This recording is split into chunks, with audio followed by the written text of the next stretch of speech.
All right, ladies and gentlemen, we're back live, but not live, for another episode of the Mix Behind the Mic podcast. I'm your host, Harry McCluskey, and today we have a special one. As you can see by my background, we are in the bridal suite of Running Deer Golf Club, and my guest today, Kate Gallo of Running Deer. Kate, thanks for coming on. Thanks for having me. Love it. So let's jump right in. I want to know how you got here, and we'll spoil and say you can start from prom back in the day here or how we got to working here, but tell us, how do we get into this position? Yeah. So yes, Running Deer and I go way back. I did have my senior prom here. I love it. 14 years ago. I wasn't going to drop the I know, the I years. wasn't either. I had to wasn't. think about it this morning. I was like, how long ago was it? And I was like, not great. It's fine. But yeah, so had my senior prom here, and then after high school went to Stockton. I started there as a theater major. Okay. And then was not ready to leave my little South Jersey bubble.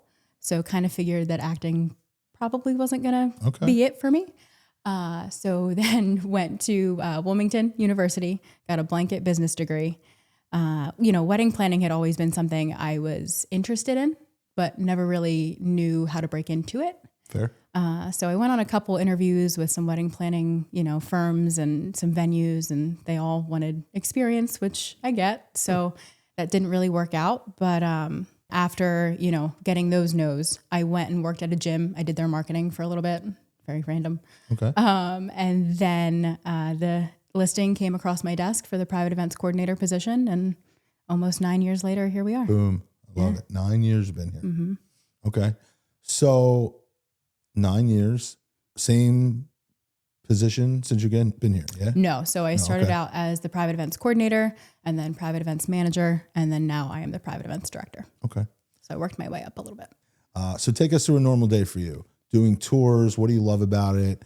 Obviously, we're in a very specific market that we get to sell love in a way, if you will. So why are you here 9 years? What do you love about it, et cetera? Take us through. Yeah. Truthfully, it's the people.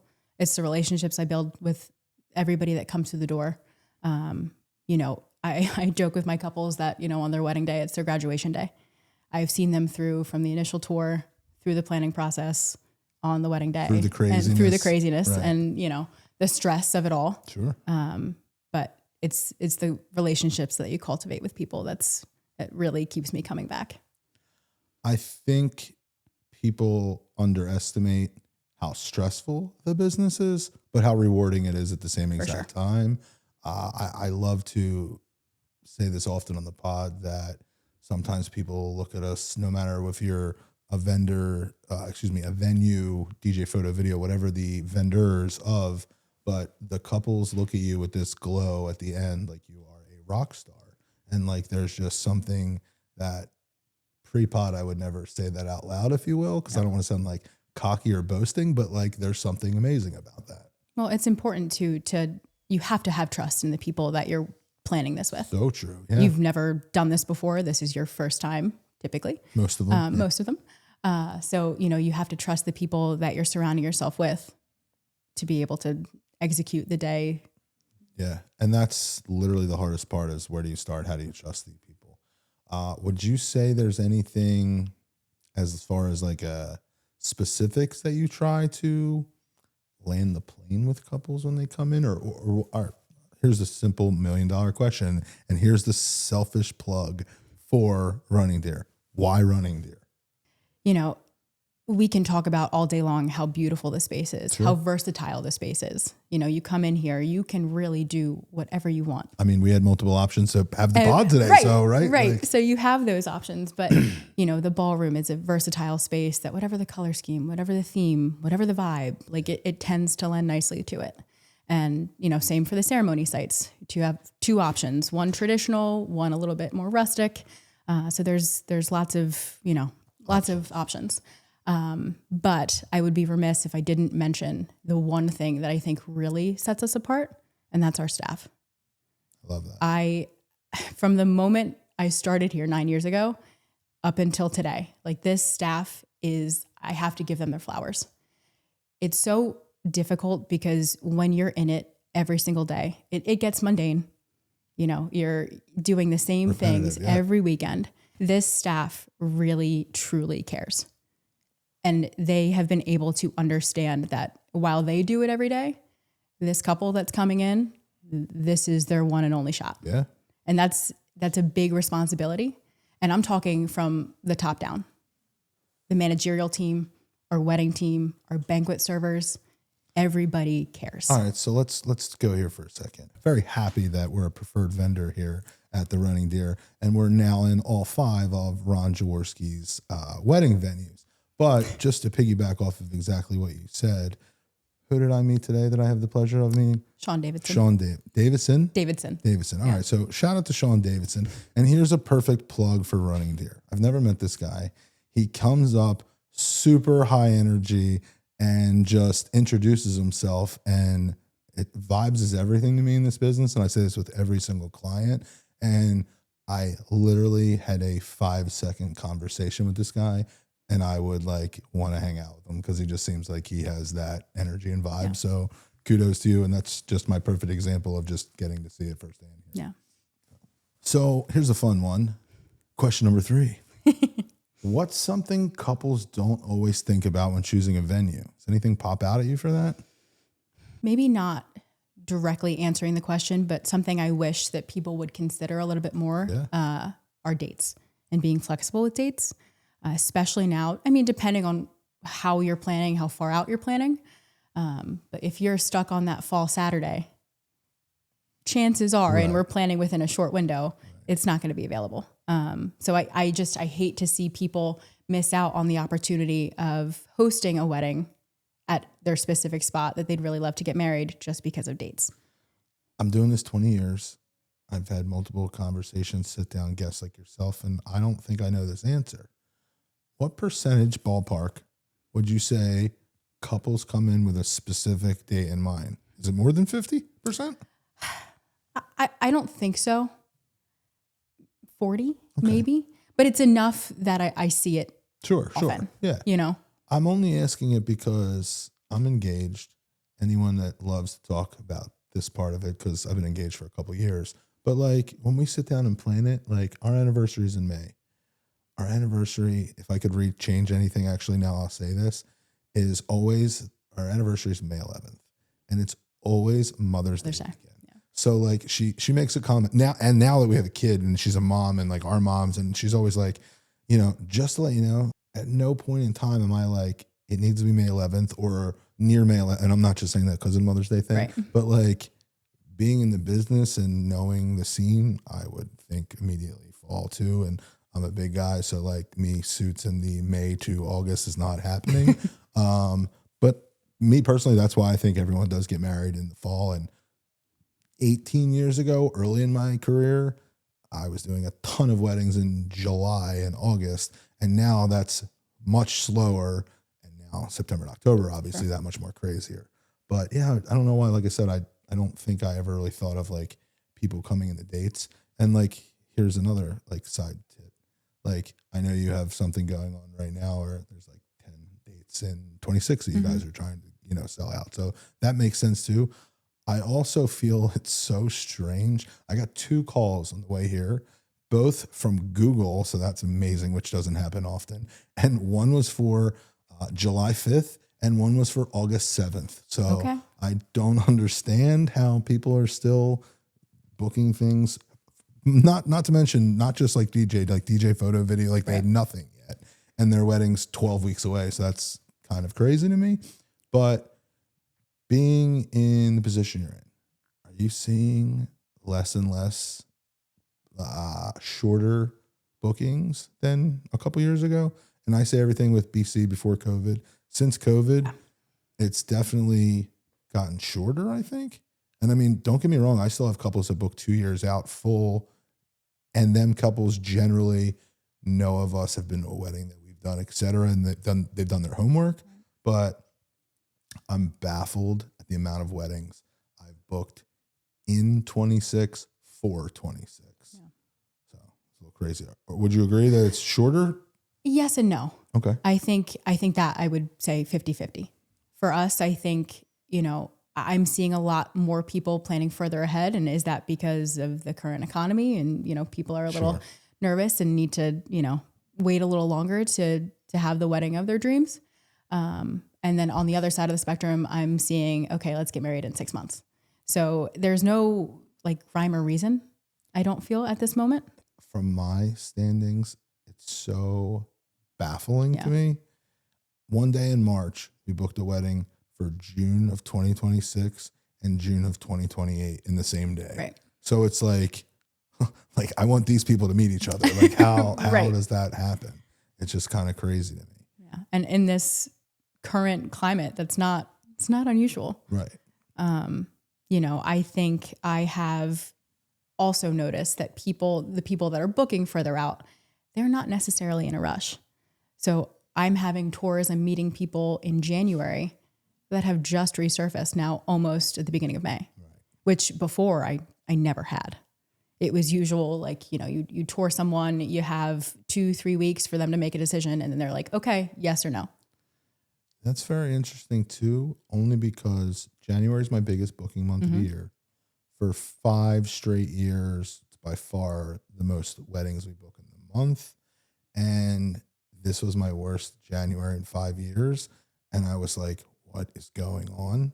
I did follow it up with our biggest February ever. So, okay, maybe that was some over. But how many people, consults, conversations do we have in January that we don't hear from again? And then 4 months out of nowhere, I call that free money falling from the sky. Right. 1,000%. But like, it's like one of them things. I never want to be so uptight with people where I'm like, hey, remember me? Hey, but at the same time, I'm also like, some people are very appreciative that you check in, but others I'm like, I don't want to like step on toes, but like, do I go here? This is where I'm always like, do we let stuff on? Okay. I'm going to go there. We had a couple book us the first week of March, signed the paperwork, haven't left the deposit. And when they signed the paperwork, I'm not like overbearing, like it's coming, right? Like they signed the paperwork. And 2 weeks went by. Hey, got the paperwork. Just want to make it official, like get the payment, nothing. Then I'm like, we have like a sheet that's like people that are expected to pay. I'm like, you know what? Like after a month, like just take them off the sheet. I realize that we're switching something in our contracts that say like valid for 1 month now because, and then it was like, we're going to drop it off. And I predominantly always want like something online, Venmo, PayPal, Cash App, anything. And then cool, like you want to come, it's the end of April. We're still not, but here's the kicker. Their wedding is this year. Yeah, that's great. So I'm just like, so respectfully, I told my office manager, I want to say last Wednesday, tell them they have till the end of the month. And that's how long we're holding it for. But it's this year. Right. If their wedding was fall 27, which they still should be on the ball if it's fall 27, but like, it's one of them things. I just don't understand how people are so lackadaisical. That's probably the best word of like, I feel like some people are getting married in fall 27 that are stressing that they don't have stuff with. And there's people that are getting married this year that's like, I'll get back to them. Figure it out. Yeah. Right. And I'm just like, what? So I think that's a crazy part of this business alone that you see a lot of type A and type Bs all over, like every single day. And it's a lot sometimes. It is. What's one piece of advice that you find yourself telling couples over and over again that like, these are the little things where I feel like I could ask this to your position in 10 different, venues. You might have 10 different answers and responses. This is why we have a podcast. Something I'm coming into a lot recently is, and everybody is always worried about it, but I feel like, I don't know specifically right now, everybody is just honing in on the weather. And it's always a big topic, right? But I think, ultimately in whatever venue you decide on, you have to be just as in love with the indoor backup plan as you are with such a great planning. call. Such a great point. So I've been telling couples a lot recently that if you need to envision yourself in the space, in all of the spaces. Yeah. You can't love one room, but then hate the other. You know what I mean? It's just, if you can't envision yourself here, if everything else looks good on paper, but you just can't see yourself walking down the aisle, then maybe it's not it, Like that's a clip in itself right there. But it's so true.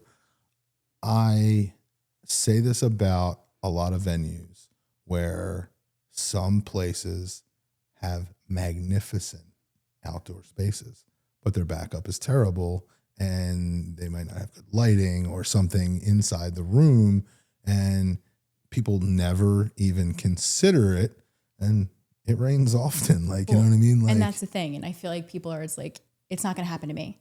right. And you can't have that mentality. Like it could happen to you. That is the one thing that is completely out of your control. Right. And So- you have to roll with the punches regardless, and nothing's changing it.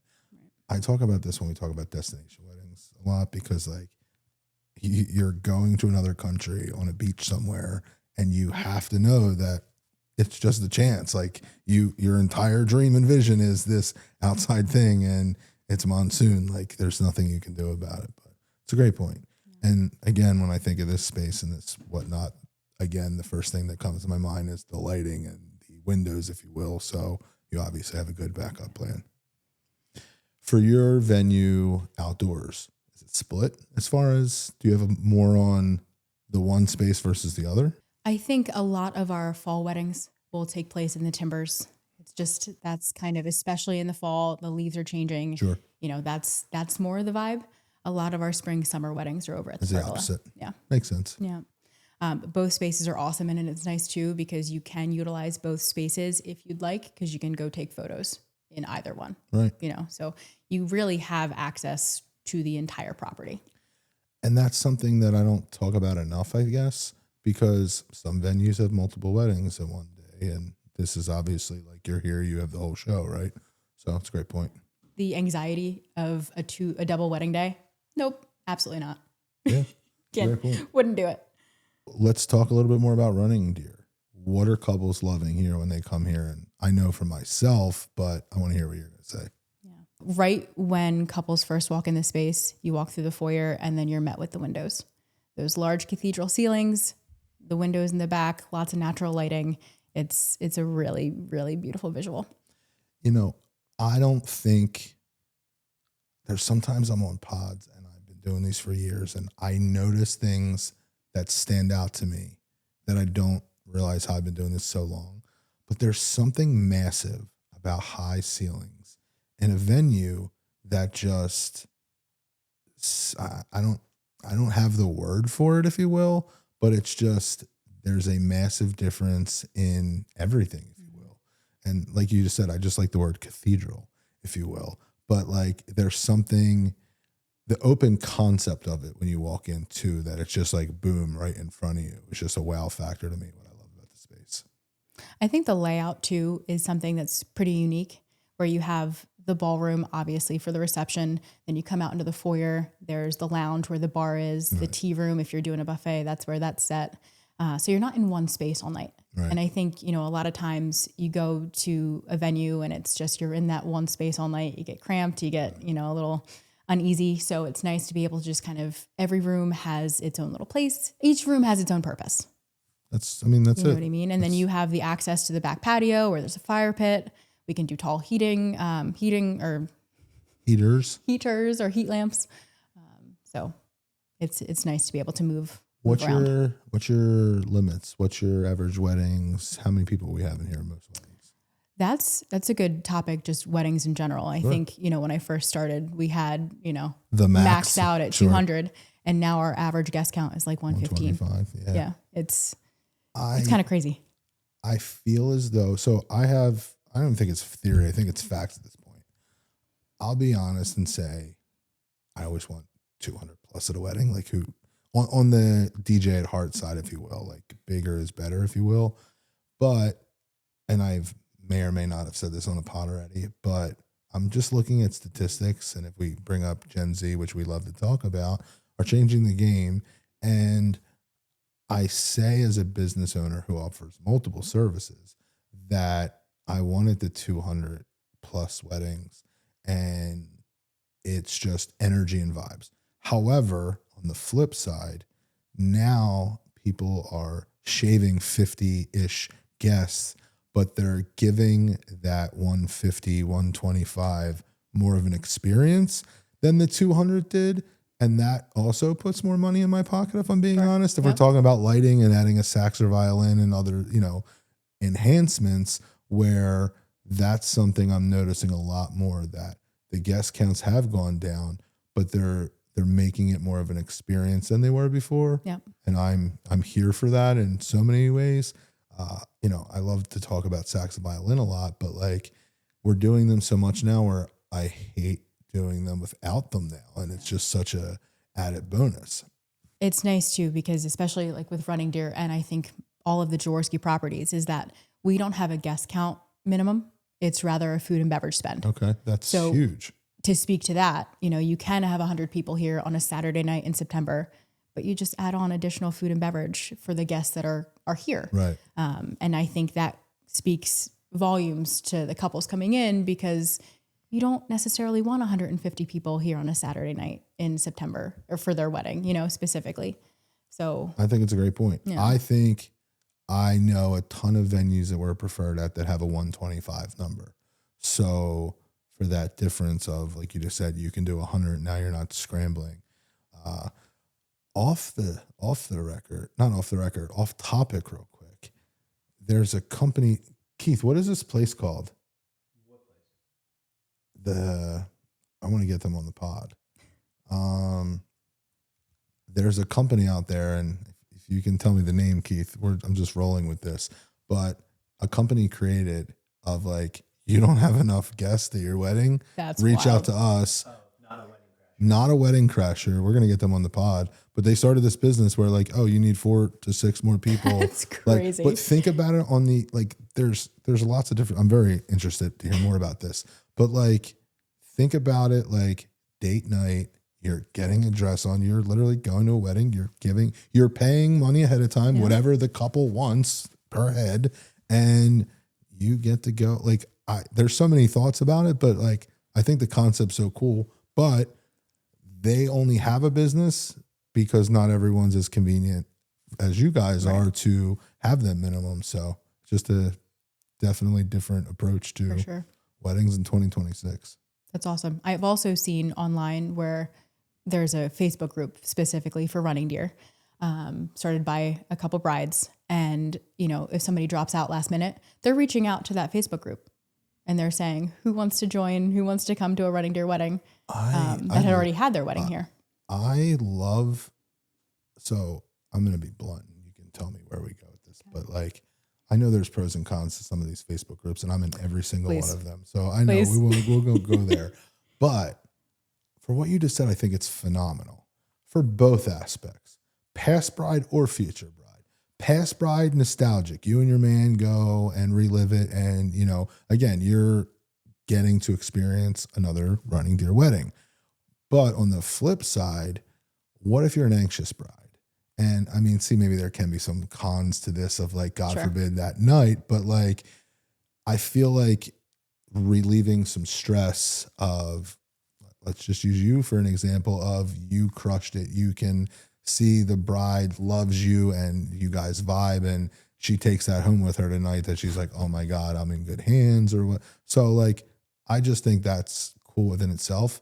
And if you don't think I'm adding myself to that Facebook group when I leave here, but like, I'm in a lot of them, but I don't feel like I've seen that in some of these Facebook groups. And there's I won't mention the venue, but it's a large Jersey venue that there wasn't a bride Facebook group. And I may or may not have started this Facebook group. And I was like, I don't know if I'm going to get heat for this or not. Yeah, I don't know. Not with the venue. And then one of the managers at the venue, like, I get a notification. It was like, so-and-so would like to be added to this group. And I'm like, well, guess we're going to find out right now if I'm in or not. So I like hit accept, and I'm like, please don't message me. Please don't email me. And it's been a couple months, so we're cool. But I think that concept is cool, and not to like throw shade of the company I just name dropped, but I think the post-past brides is a really cool concept. It is, for sure. And that's like 10 years ago. It would have been cringe, weird. And again, I feel like Gen Z people should just love me because I just compliment them every single podcast of like my old ass millennial that I didn't even know I was a millennial when we started this podcast 9 months ago. But like, they're changing the game every year. And I low-key hate my young staff that have no clue of the bullshit I had to do when I started my career of the electric slide and all the things that you just don't see today.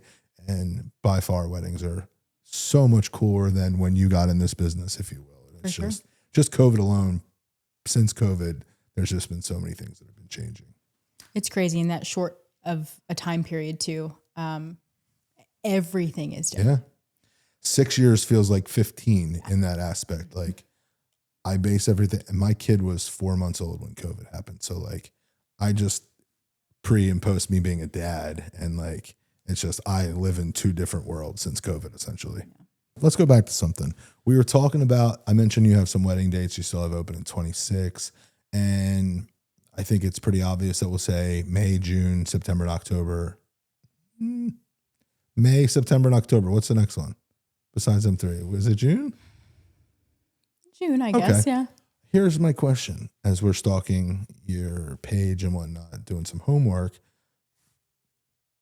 tell me about your winter experience. Is that something like, is there anything out of the ordinary that happens in the off months that you guys do? Or it's just something on a promotional standpoint that you try to book some winter months? Yeah. So, obviously winter is less favorable because of the weather. That's just what it is. Makes sense. And it makes sense. But I will tell you, I mean, this space shows so beautifully in any season, but there is something about a winter wedding that I love. There's, obviously you don't get a ton of that natural lighting that comes in if you're doing an evening, but once you get all that ambient lighting, if you're doing uplighting, if you're doing string lighting, tons of candlelight, there's just something about that cozy, elegant vibe that you don't necessarily get in different months. I am a sucker for a Christmas wedding. That is my bread and butter. I love Christmas time. Okay. So in this space, you have a huge, beautiful tree, very, very neutral. Wait. You have one here? Oh yeah. Like a big one? Mm-hmm. Oh, see. Keep going. I'm sorry. I didn't mean to cut you off. My first thing was, it's got to be big. Yes, you have the space for it. Right, that's what I'm saying. Right, you got the space for it. Yeah, so huge tree up in the ballroom. We'll deck out the chocolate room, the foyer. The space is decorated beautifully. So I love December. Our December of this year is actually very, very booked. So I would always suggest a Christmas wedding. I mean, listen, it's like you said from the beginning, you can't predict the weather. Like I can picture myself in shorts and flip-flops on a Christmas 5 years ago. And there's been other ones where it's 10 degrees out. So it's like, you don't know what you're going to get. And again, you're booking your wedding 18 months out. So like, what are you getting? But in a perfect world, I think I like the aspect of, I'll 100% agree with you. I love the green and red themes or balls or different stuff that you see around Christmas time and Christmas weddings. This is totally like random that I'll say, but like, I like seeing the bride and her girls wear like fur jackets or something that's like, matching with their pictures and stuff. There's definitely, and I think a lot of people, and I want to keep going with this because we're 35 pods in. We never talk about winter weddings ever. Really? Like, and there's a lot of pros to it that, Christmas alone, I feel like is people either, I feel like, love or hate Christmas, if you will. So like, obviously, but yeah, it's divisive. You can go either way. Right. Exactly. Yeah. But like, I think especially in a venue, I literally might say I cut it all unless you have a massive tree. Like, there's a place in the city, and I haven't worked there in a while. Curtis Center. They have an atrium where they do the weddings. And it's like 30 floors of an atrium. And they had, it's been 10 plus years, I think, since I did a wedding there, but it's something I remember 10 years later of that big ass tree.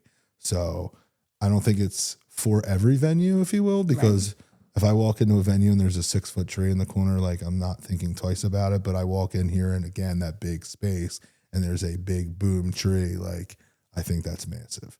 And it's so cool for pictures too. Well, and part of that is that then you don't have to decorate the space as much. Most of that is already done for you, Interesting. So you save a little money. is there less flowers at winter weddings, or is that not at all? I'm just picturing like different vibes and scenes, and I feel like there's less flowers. Typically. I mean, because in that way, I mean, you know, most often you're getting married inside the ballroom. Right. Most often that backdrop could be the tree, is just the windows. So you don't have to worry about an arbor with tons of florals. You know, you have your bridal bouquets, but. Do you ever have people get married in front of it? That's tough. Sweetheart table in front for sure. Okay. But because it's usually in the corner. Right. Like that's why I was just like, is that weird? Yeah. But yeah, so I mean, you know, setting that space usually for like centerpieces, you do evergreens or pine or something like that. So yeah, in that way there typically are less flowers. I go back and forth. And again, like you said off the air, are things a lot repetitive, if you will. And like, it's always different people's approach. You know, I think back to, I know we mentioned Nick Spinelli. Nick came on and talked about his wedding, and he said, I went to town. I went crazy, flowers. And he was like, you know, that was our thing. And it's not for everybody.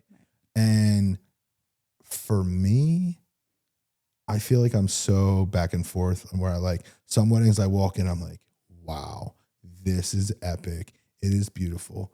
But if they show me that price tag, I'm going to be like, absolutely not. There's no way I would pay this money.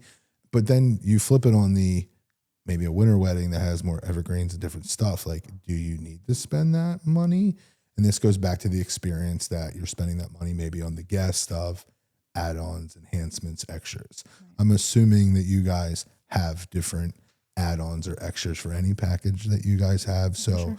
Maybe they're saving that 10 grand on the flowers, that they're doing X, Y, and Z as far as extras with you too. Yeah. If you are weighing, you know, what is important to you and what you know, the absolute must-haves and what you could live without, you know, considering a winter wedding when the space is already dressed up, that's money that you can be putting elsewhere and things that are, you know, non-negotiables for you. I don't know why I've never really dove hard into specific dates or like needing it to be the month of our actual anniversary, or like I also say, like, sometimes I'm such a typical guy that, like, you know, I don't care about little shit, but like, I'm curious if my fiance would care. But like, if you're going to tell me like, oh, you want all of this, and okay, it's going to be $8,000 cheaper if you do it in December or February than September and October. And you're telling me that now with that $8,000, I can get the lighting, the sax guy, the upgraded photography package, and whatever your two top tier thing. Like, I feel like it should be considered more. For sure. But I'm also going to tell you that I want to move south because I hate the cold. So yeah, like, I'm a total double standard here. Right. All right, here's a fun one. Let's just go to some randoms. Anything that's ever happened at a wedding that's like wild or crazy that guests have no idea about? Last year we had a couple. I don't know if the groom just really loved them. I don't know what the backstory was there, but they brought in donkeys, little mini donkeys. Real ones? Real ones, real little mini donkeys. And they had their little saddles with beer. Okay. So they walked around cocktail hour serving beer to guests. So that was a little crazy, a lot of fun. That's different. I like that. Very different. And then we also had mini Highland cows, like 2 weeks later. Okay. So that was, again, you guys are like a petting zoo over we here might be, you know, running deer, you know, it works. Wow, yeah. It works. But yeah, so that just very recently, I mean, animals, lots of people are something that wasn't on my bingo card today. Yeah. So there's a niche out there for everything, right?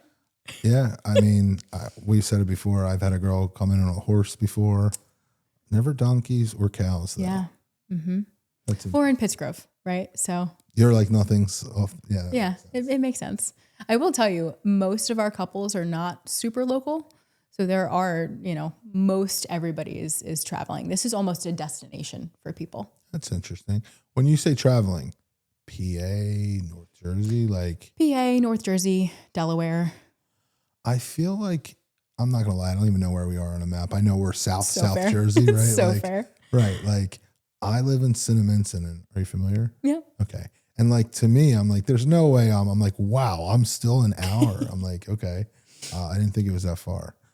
going back to the winter thing real quick, I don't know why I just got this like vision, but like this is definitely a long drive down that one road. Mm-hmm. And I do think in a wintry-ish month of driving down that road, I feel like it just kind of sets the scene it's of gorgeous. a, like, again, I like to use the word ambiance of like, you know, just coming down that road if there is some snow, if you will. It's like you're in a Hallmark movie. Like that's actually the most accurate thing. I was like trying to put it to words, but like that's the best way. Mm-hmm. Like I can picture me driving down that road with some snow falling, and at the end it's like, you know, the gold at the end of the rainbow, if you will, is running deer. So it's definitely kind of cool. First looks, fan or not? This is a very divisive question. We're going. I know. Like, let's dive in. Like, this is the tea. Fan. Fan. Okay. I feel like most people in our position will say sure. That. Yeah. I think the answer is yes. I'm always, anyone that listens to this pod, I'm a big fan. I'm a big fan only because I want them to get the most out of their day and it flies by. Now, let's shout out two people that have came on this pod before. Nikki and Lena from Valley Brook. I want to say I asked them this question and they were both like, no. And they were like very all about the moment and all that. That's cool. Good for them. Just kidding, guys. But the reason why I ask a lot of people is, for example, Lena, I vividly remember her going into like intimate details of the first time. And listen, I'm not trying to take it away from anybody's moment, and I'm all for that.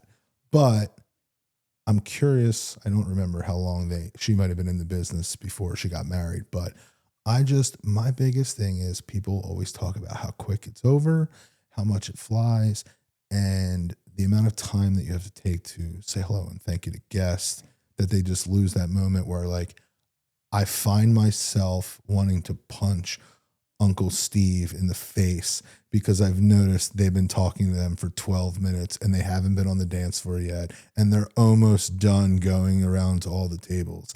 And, you know, this podcast is predominantly for couples getting married. Shout out to a lot of our vendor friends that listen, because I know we have vendors that listen. But I wish moms and aunts and uncles and they listened more, because it's for them to take the hint. And every 5-10 episodes, I bring up hashtag wedding Irish exit, where they don't have to say goodbye, just leave already. And I'm trying to like give tips to people, not just for the brides and grooms, but for the people to let them enjoy themselves. And people just don't take hints enough. And like, I'm not kidding. If I see it at a wedding, and this is mainly if they didn't do a first look, but they didn't do a first look, the dance floor has been open for like 35, 40 minutes, and I still see they're going table to table, and I still see they're at table 9 and it's been 15 minutes. I randomly just go up to them and start talking to them. They're like, get them away from that person. Yeah. That I've never said on the pod, but I do it more often than people think. And sometimes you have to be that person that's looking out for the couple in that way, you know, because you want to make sure that they're maximizing their night to the best of their ability, because it is going to fly. You know, going back to a first look, I mean, I am not married, so maybe my opinion would change. Changes, sure. Who knows? But I feel as though, you know, there are ways that you can still keep it traditional and you can still, you know, not necessarily see each other, but maybe you do private vows and you do, you know, I'm your a big separate fan photos. of that too. I love that. The private vows. And I say this in my consults often. What you say in front of 150 people is not what you're going to say behind a wall if you guys are not seeing each other, stuff like that. So huge fan of that. Yeah. I think, me personally, for myself,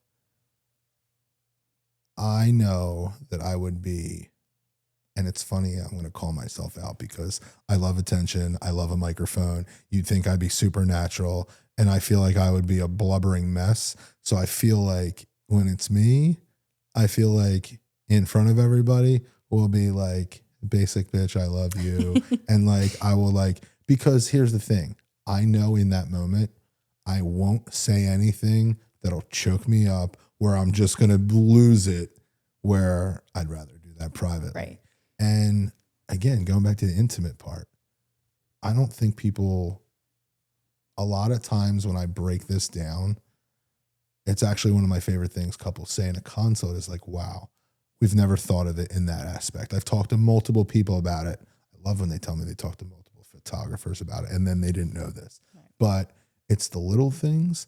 And if I can get them to see it from a different view is all I'm asking. And then I'm super blunt. I'm not going to be at that wedding. My team is. So when I tell you the God honest truth, I don't give a shit if you do a first look or not. I'm not going to be there. It's not changing anything to me. I just want you to get the best experience you can. And there's something massive about that. But going back real quick to the intimate vows, I understand the build up to wait to see her walk down the aisle. I do. But I don't think people downplay that hiding behind a wall, reading the vows, or holding hands behind a wall, and then maybe doing a first look, and all them little things that, again, I just don't think people talk about enough. Yeah. All right, so let's hop into 2026. Let's talk trends. Anything that you're loving or hating today? I think something that I hope never goes away is that couples are deciding and choosing to prioritize themselves. In they're doing things that are more authentic to them. In that same breath, though, I think there are a lot of things on social media that are influencing that too. Sure, of course. But I do feel that, and you're always going to get the outside of opinions from family, from friends. It's always going to be a thing that's not going anywhere. Right, ever. But I do feel like Gen Z. Yeah. They're just being more intentional in the way that they're planning, what feels authentic to them, and they're not necessarily doing things that don't feel that way. You hit the nail on the head. I praise them. Like, I should just call this weddings for Gen Z. Gen Z. But you're so right. Like, but here's the biggest thing that's not talked about enough, I guess. I tell people this all the time. They're like, what final calls? I say this a lot. And they're like, well, I was thinking I'm like, just want to shake them. Right. It's like, what do you want? Right. It's not controversial. That controversial is the best word to use, because I think so many people think, what is X, Y, and Z going to think? And when we keep quoting the Gen Z, they don't care what they think. And that's why weddings are so much better today. I'm seeing too, in that regard, I'm seeing a lot of people that are coming in for their details meetings. They're coming in with, it's just the couple. Before it used to be mom, Aunt Sue, little Johnny. That's huge. It used to be a big thing and a family affair. Now it's just really the couple coming in. And I think that needs to continue, because there's so much that those people are influencing, with every little decision that they're making, that the couples that are coming in, just them, they can decide for themselves what is important, what isn't. I think it's massive. I like that take. It makes me, we did a parent pod a couple weeks ago, and I had a couple come on that were doing 3 of their daughters' weddings in 3 years. So I was like, yeah. And we were talking about like, oh, maybe we should have a parent. I'm like, oh my God, I got the couple. But they came on and I'm playing devil's advocate on something you just said, only because mom mentioned she did this 3 times in 3 years. Mom's got to, now the sisters didn't go with each other. Mom went individually to each sisters, and I'm playing the devil's advocate, and she's a cool mom, so I'll give her slack. But I get, she's done this 3 times in 3 years. She's got some experience. She knows the questions to ask. But on the flip side, I agree with everything you just said. She probably might be the exception because she's done this 3 times in 3 years. But I feel like as the couple itself, you already said it, everyone's going to have an opinion. Everyone's going to give you their ideas. Everyone's going to tell you how they've done it, and you probably didn't even ask. But at the end of the day, there's so many decisions to make, and it's overwhelming. And having that extra body there to give them as another suggestion might not be what they need in the moment, because they have to make 87 other decisions themselves. And also there's the financial aspect of it too. Sure. So if parents are paying, should they get a say?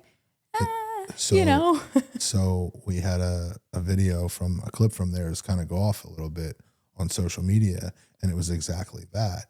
The clip that we had said something along the lines of they were paying a decent portion of the wedding, and that they wanted some family friends of theirs that they've been in their kids' life their whole lives to be at the wedding, and the kids may or may not have invited them if it was on their dime, but they're paying for it.